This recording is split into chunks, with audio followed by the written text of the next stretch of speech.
A nossa correspondente Lísia Costa se despede da cobertura jornalística que realizou ao longo dos últimos 8 anos em Roma.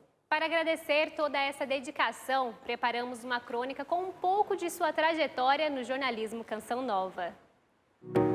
O sol brilha cedo. A reportagem na cidade do Pelourinho foi em 2014 e o texto era para formar corações. E em tudo, um aprendizado. Dignidade não se compra. E ali mesmo, na capital baiana, um sinal de profecia missionária. Salvador, a principal rota de envio de pessoas para a Europa. Só que antes, ela descobriu que a menor capital brasileira é também a cidade dos caranguejos. Um caranguejo gigante, 7 metros de comprimento, 2,5 de altura. Em Pernambuco, fez memória de dias difíceis na Diocese de Palmares. Foi a enchente que aconteceu em junho de 2010. Aqui na Catedral, por exemplo, a água chegou até os pés de Nossa Senhora. Mas ali também mostrou com detalhes a posse de Dom Henrique Soares como novo bispo diocesano. Lembra dele? O bispo é aquele que está junto do rebanho, chora, ri, espera, consola. Mas a missionária notável nos detalhes tinha Roma para o Papa cobrir. E nesta cidade repleta de carismas, de movimentos do mundo inteiro, está também a Canção Nova. A Lísia aqui com todo o seu jeito de ser, né? Com a sua alegria, com a sua leveza, também com os seus dons, sua inteligência, tanto contribuiu.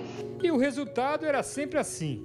Histórias e momentos do Papa com a devida e sempre caprichada cobertura. Os detalhes dessa reunião com nossos correspondentes Lísia Costa e Paulo Pereira. Por 4 anos eu trabalhei com a Lísia em Roma, como cinegrafista, nós formamos uma equipe de cobertura e o que mais prevaleceu nesse tempo para mim foi a fraternidade. Quantos momentos vividos em comunidade e para a comunidade.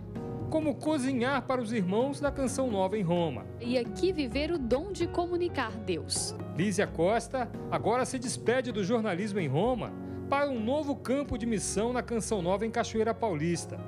O missionário Túlio Fonseca é quem vai seguir as pistas deixadas pela irmã de comunidade em Roma. Posso dizer que aprendi com a Lísia aqui do coração da igreja a levar a mensagem do Santo Padre de maneira integral, pautada na verdade, na coerência e no testemunho de vida. E nós, do jornalismo Canção Nova, só podemos resumir toda essa trajetória até aqui com uma única expressão. Muito obrigado. De Roma, Lísia Costa para o Canção Nova Notícias.